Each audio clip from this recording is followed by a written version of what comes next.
Assalamualaikum warahmatullahi wabarakatuh. Selamat datang di channel GMS Isi Violin. Channel ini sebelumnya bernama Guru Musik SMA, namun belakangan saya lebih banyak membuat konten violin, sehingga saya memutuskan namanya diganti menjadi GMS Isi Violin.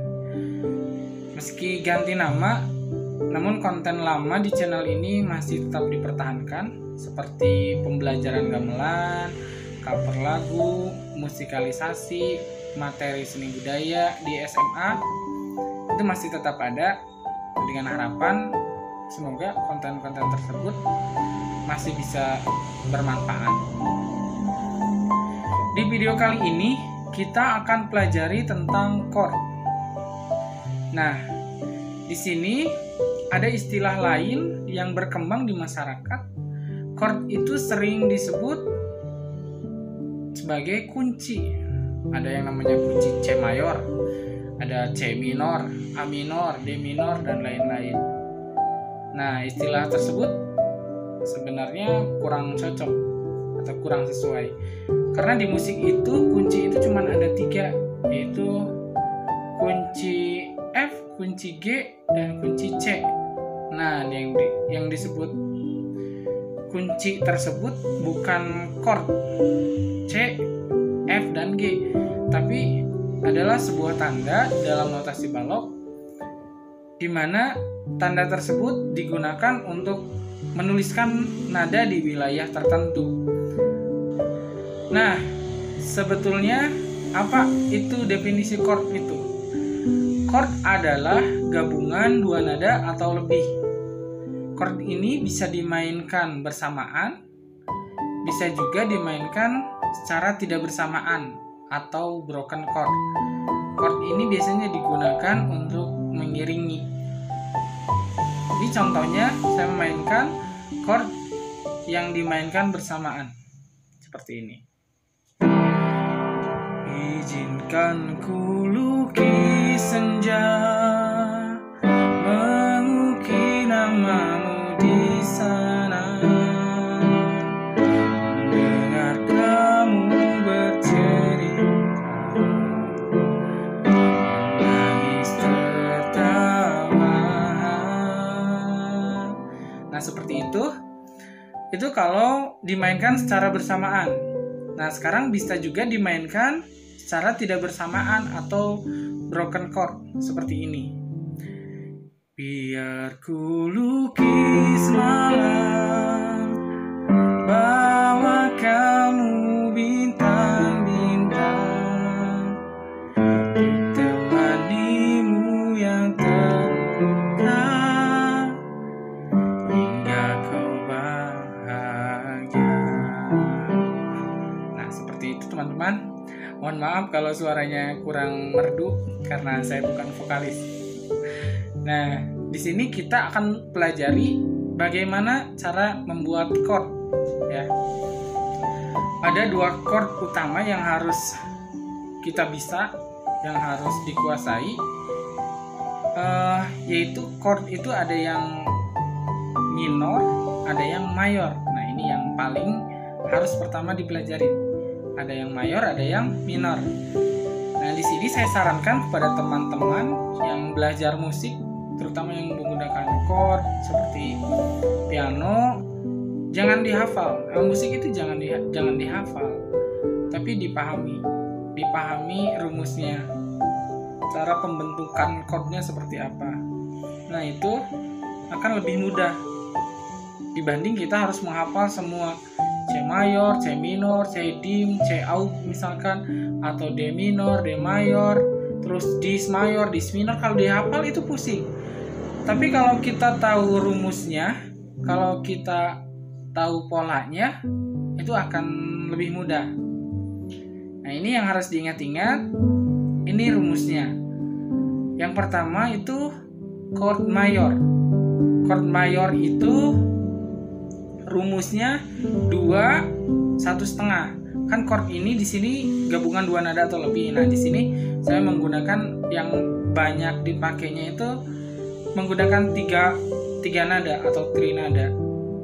Misalkan kita mainkan di C. Nah, masih ingat nada C? C itu letaknya di sebelah kiri tuts hitam 2. Kan di sini ada tuts hitam 2, ada tuts hitam 3. Nah, C ini letaknya ada di sini.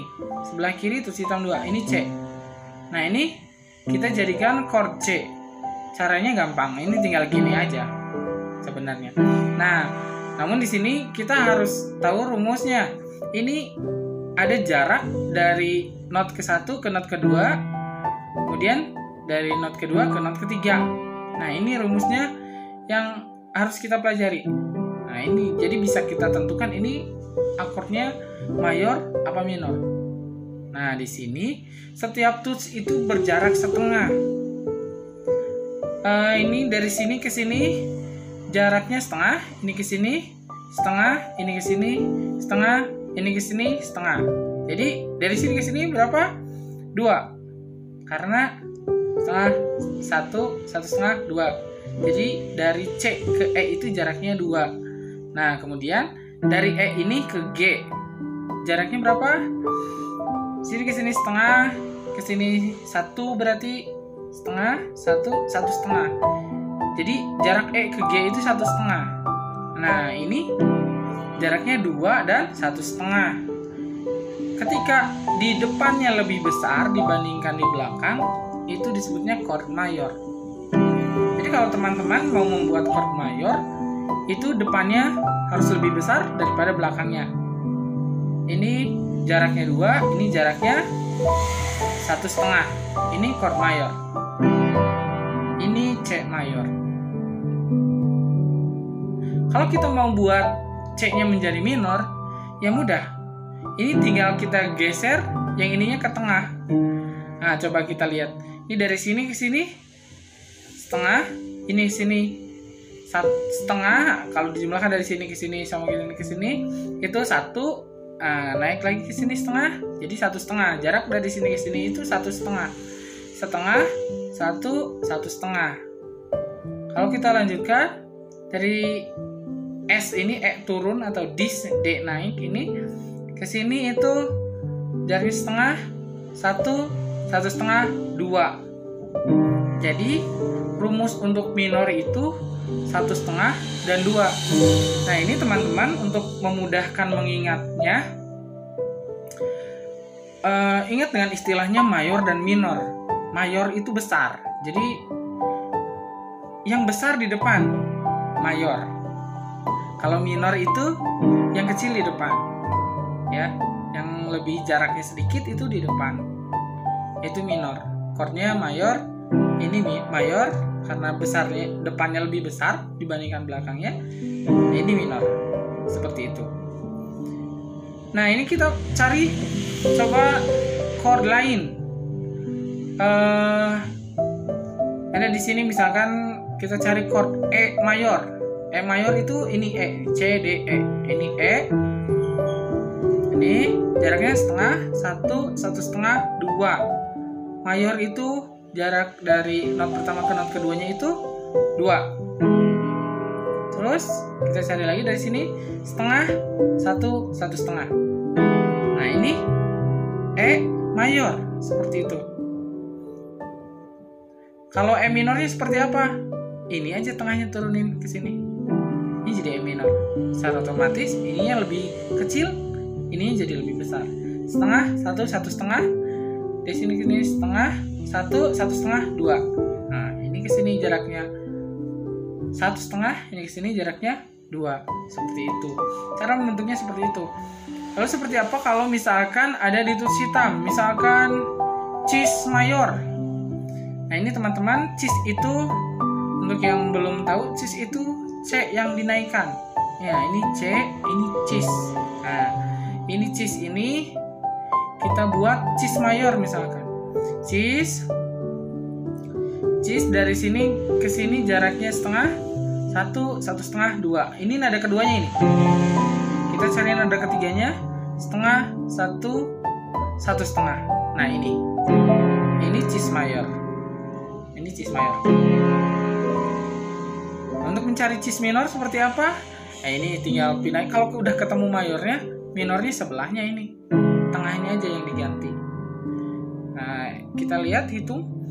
Dari sini ke sini setengah, satu setengah. Depannya udah 1,5. Belakangnya ini ke sini setengah, 1 setengah, 2. Sehingga udah ini lengkap rumus minor itu 1,5 dan 2. Seperti itu teman-teman. Jadi teman-teman nggak usah dihafal, wah D itu ini. Kalau tahu rumusnya itu akan lebih mudah. Tapi harus banyak praktek. Nah, sehingga nantinya hafal sendiri seperti itu. Jadi musik itu dipahami dulu, baru nanti akan hafal dengan sendirinya. Nah, ini ada juga chord lain yang agak jarang munculnya, tapi sekali-sekali muncul. Itu chord diminis. Chord dim ini dia jaraknya kecil semua. Kalau tadi itu 2, 1,5 atau 1,5, 2, ini 1,5 dan 1,5. Di mana chord dim ini? Contohnya di ini. Kalau putih semua ini contohnya. Ini B dim, B diminis. Jadi jaraknya dari pertama kedua ini jaraknya 1,5, dari kedua dan ketiga juga sama, jaraknya 1,5. Seperti itu. Ada juga chord augment. Itu jaraknya 2. Ini misalkan seperti ini. Nah, ini jaraknya 2 kan? Tadi C mayor, setengah, 1,5, 2. Ini dari sini bukan ke sini, tapi ke sini. Kalau mau kita membentuk C aug. Ya. Misalkan di lagu ini. Indah, terlalu indah. Nah, ini C augment. Seperti itu. Tapi jarang. Yang muncul itu kebanyakan mayor minor. Nah, chord lainnya itu mungkin sering dengar yang ada angkanya. Misalkan C9, C ad 9, C sus 4, C apa lagi? Mayor 7, 13, 11, 13. Nah, itu udah menggunakan chord dengan 4 jari seperti ini. Nah, itu kita akan pelajari nanti mungkin di lain waktu. Untuk sekarang kita pahami seperti itu dulu. Chord mayor, minor. Nah, ada juga chord dim dan augment. Itu agak jarang munculnya. Yang paling harus dipahami sekali itu chord mayor dan chord minor. Sekian materi untuk hari ini. Semoga dapat dipahami. Semoga bisa bermanfaat. Terima kasih atas perhatiannya. Assalamualaikum warahmatullahi wabarakatuh.